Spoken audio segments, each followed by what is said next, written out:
Alors, la couronne à quand à la maternelle? Oui. Oui. Et c'est Alex.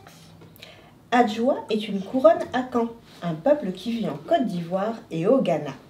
Elle a été fabriquée par Kwasi Kwasi, l'artisan. Oui, Kwasi Kwasi. L'artisan, c'est lui, le plus talentueux de tout Amila Kokokro. Adjoa la couronne a orné les têtes des enfants dans toutes les cérémonies du village.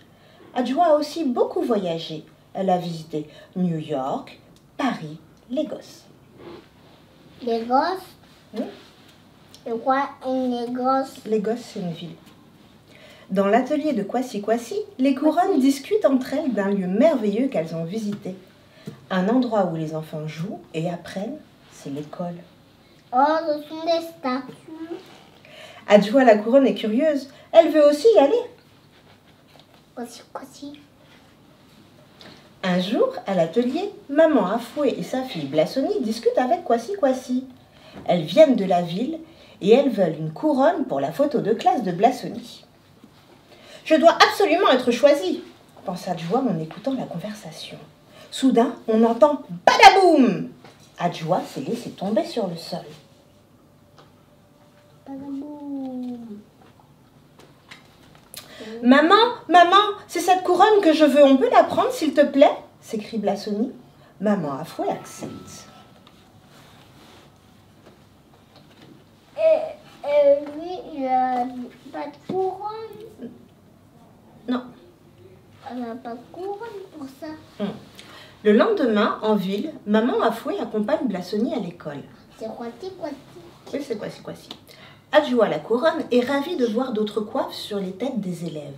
Une casquette, un kofia, un guélé, un béret. Pas comme l'ami de Blassoni porte un béret vert.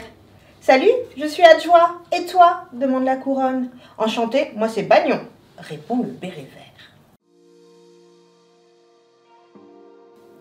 Alors bonjour, je suis Amélie Ndia, je suis bibliothécaire jeunesse depuis une vingtaine d'années et j'exerce en milieu scolaire et j'ai une petite structure qui s'appelle les Petits Lecteurs d'Abidjan où je propose des ateliers de lecture pour les enfants.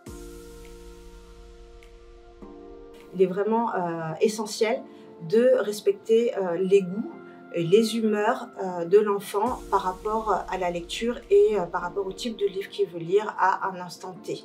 On va voir qu'il va y avoir des livres qui vont être demandés d'être lus pendant une semaine, 3 fois. On termine encore.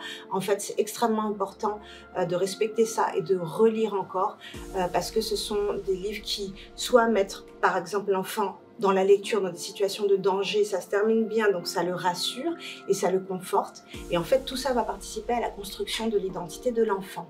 De même, respecter son choix tout simplement de lire ce livre-là à ce moment-là fait que non seulement il est respecté en tant qu'individu, vous en tant que parent, vous dites moi en tant que parent j'entends ton choix, je respecte ton choix. Et puis ensuite, ça va lui permettre au fur et à mesure de se construire donc sa culture littéraire et puis donc d'avoir ses propres goûts et de pouvoir justifier de ses propres goûts. Donc c'est extrêmement important. En fait, les enfants, et notamment les tout petits, ne peuvent pas rester en place sur toute la longueur d'une lecture.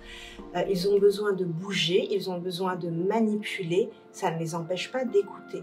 D'ailleurs, si vous faites le test, que vous avez un tout petit, on va dire jusqu'à même 4 ans, vous êtes en train de lire, il va se déplacer, il va jouer à proximité de vous, il va manipuler des choses, vous allez voir qu'il ne va pas vraiment s'éloigner parce qu'en fait, son oreille est toujours attentive. Si vous avez un enfant qui fait ça et qu'il y a un enfant qui parle, il est même probable que quelque temps après, il vous raconte l'histoire. Donc surtout, vous ne lui imposez pas de rester à proximité. S'il a envie de voir les illustrations, il reviendra les voir. Et ensuite, vous lui faites confiance, en fait. Il sait très bien ce qu'il a à apprendre dans la lecture et ce qui peut être oublié le temps qu'il touche ou qu'il joue. En fait, je pense qu'il n'y a aucun enfant qui s'attend à ce que son parent fasse une performance quand il lui lit un livre. Ce que l'enfant attend et ce dont l'enfant a besoin, c'est de passer un bon moment autour d'une histoire ou d'un livre qu'il aura choisi avec son parent. Donc, Autant je pourrais dire à ce moment-là, on éteint les téléphones et on est vraiment concentré et impliqué dans ce qu'on fait avec son enfant. Autant, si vous pensez que vous êtes mauvais lecteur, si vous pensez que vous butez trop sur les mots, que vous êtes lent, ça a peu d'importance. Parce que ce que vous enverrez avec l'amour que vous allez envoyer en lisant une histoire à votre enfant, ça va forcément passer.